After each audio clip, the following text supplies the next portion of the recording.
नमस्कार, मी भीमराव कडाळे पाटील, BKP24 मराठीमध्ये आपलं सर्वांचं स्वागत. आज नवीन दिवस, नवीन विषय, नवीन दिवसाची नवीन अशी चर्चा.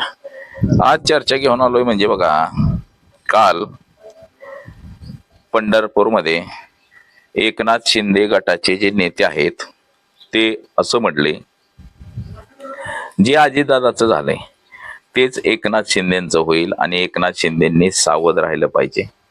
असं का म्हटले? कोण एकनाथ शिंदेच्या मुळावर उठले? अजितदादांच्या मुळावरती कोण उठलेलं होतं? म्हणजे बघा, अजित पवारांचा अपघात झाला. अपघात झाला. या अपघाताचा अजून तपास लागलेला नाही. आता हे जरी तितकंच असलं, खरं असलं तरी पुन्हा एकनाथ शिंदेचा अपघात होईल असं का म्हटलं गेलं आणि हे नेमकं कुठं म्हटलं गेलं?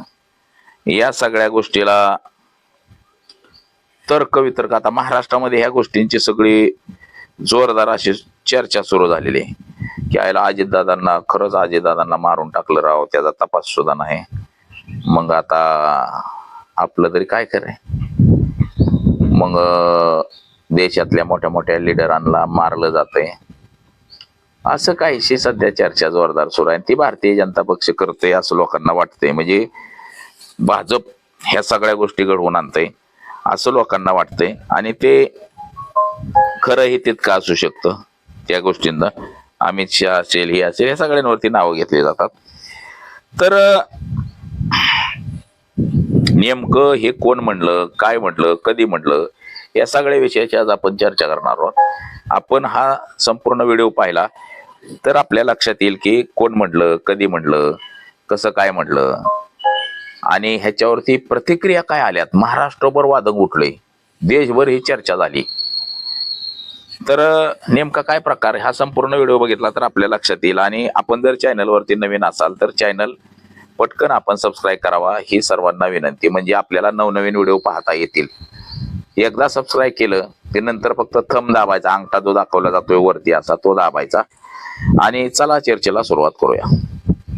राज्याचे नेते, राष्ट्रवादी काँग्रेसचे जे अध्यक्ष अजित पवार, म्हणजे शरद पवारांची राष्ट्रवादी फोडून दुसरी राष्ट्रवादी तयार केली, त्याचे राष्ट्रीय अध्यक्ष अजितदादा पवार यांचा 28 जानेवारी 2026 रोजी विमानाच्या अपघातात निधन झालं. या अपघाताप्रमाणे मध्ये अजितदादांसकट 5 माणसं मिली. म्हणजे अजितदादा, 2 पायलट, 1 सुरक्षा रक्षक आणि 2 सहाय्यक असा 6 लोकांचा मृत्यू झाला असं सांगितलं गेलेलं आहे. पण मृत्यूदेह 5च लोकांचे गावले. ते अद्याप एक माणूस कुठं फरार झाला, कस काय पळून गेला ते कळलेलंच नाही.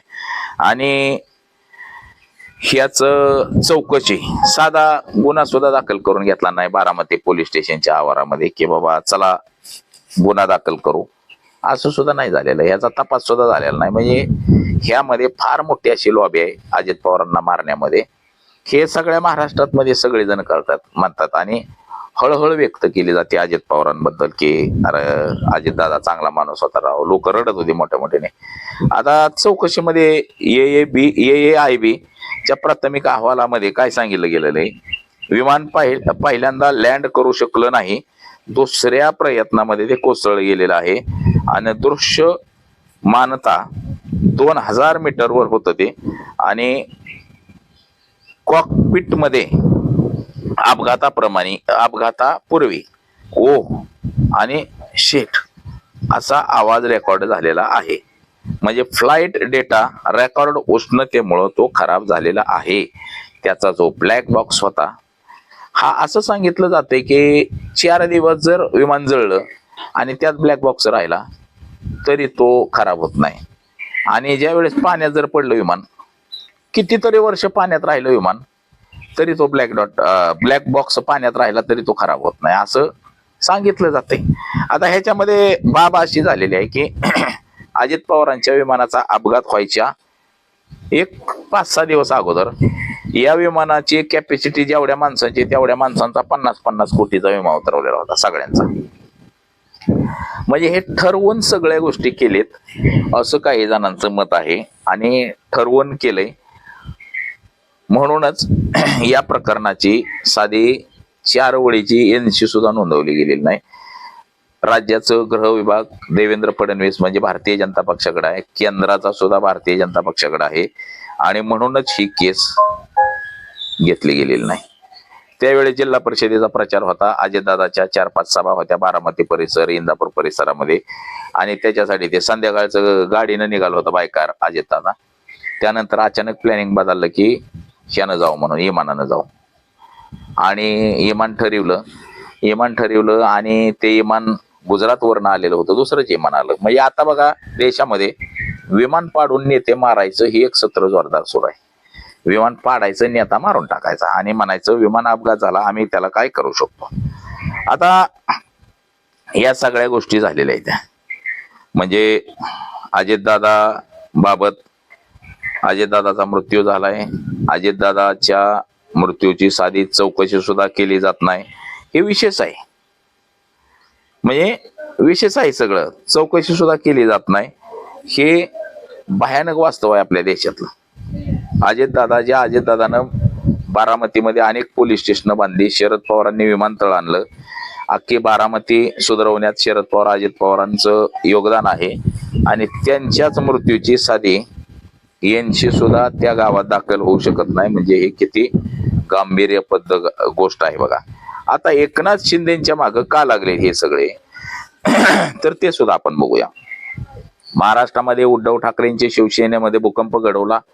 उद्धव ठाकरेंचं मुख्यमंत्री पद असताना ते सरकार पाडलं. आता सरकार पाडलं बघा. एकनाथ शिंदेला महाराष्ट्राचं मुख्यमंत्री बनवलं 24 मध्ये आणि म्हणजे 2022 मध्ये बनवलं 24 पर्यंत. 24 मध्ये ज्या वेळेस विधानसभेची निवडणूक झाली त्यावेळेस मात्र भारतीय जनता पक्ष हा भरपूर मताने जिंकून आला. एकनाथ शिंदेला बाजूला केलं आणि भारतीय जनता पक्षाचा म्हणजे देवेंद्र फडणवीसाला महाराष्ट्राचं मुख्यमंत्री बनवलं. पण एकनाथ शिंदेची ताकद जी वाढत चाललेली आहे महाराष्ट्रामध्ये, हे कुठंतरी देवेंद्र फडणवीस, अमित शहा, नरेंद्र मोदींच्या डोळ्यामध्ये खटकते. आता एकनाथ शिंदेचा प्रभाव जर कमी करायचा असेल तर त्याचा एकच मार्ग, तो म्हणजे एकनाथ शिंदेचा विमान अपघात घडवून आणणे. आता एकनाथ शिंदे बघा थेट बोलणारा माणूस आहे. एकनाथ शिंदेना बिहारच्या राजकारणाशी जोडलं जातं. एकनाथ शिंदेची शिवसेना इकडे तिकडे सगळीकडे पसरली गेलेली आहे. एकनाथ शिंदेचा जर खेळ खल्लास करायचा असेल तर तो विमान अपघातच. एकनाथ शिंदेना मुख्यमंत्री केलं, एकनाथ शिंदेना पुन्हा उपमुख्यमंत्री केलं, एकनाथ शिंदे नाराज झाले. एकनाथ शिंदेना जिथं अडचणीत आणता येईल तिथं अडचणीत देवेंद्र फडणवीसांनी आणण्याचं काम केलं.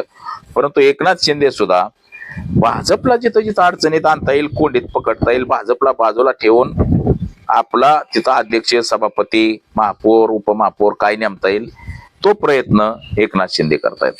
आता एकनाथ शिंदेचा पक्ष सुद्धा वाढत चाललेला आहे.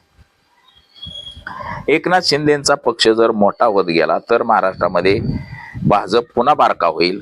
भाजप वाढू द्यायचा नाही म्हणून भाजप महाराष्ट्रात वाढू द्यायचा नाही म्हणून एकनाथ शिंदे प्रयत्न करतोय आणि एकनाथ शिंदेची शिवसेना वाढू द्यायची नाही महाराष्ट्रात म्हणून भारतीय जनता पक्ष फडणवीस आणि अमित शहा प्रयत्न करतात.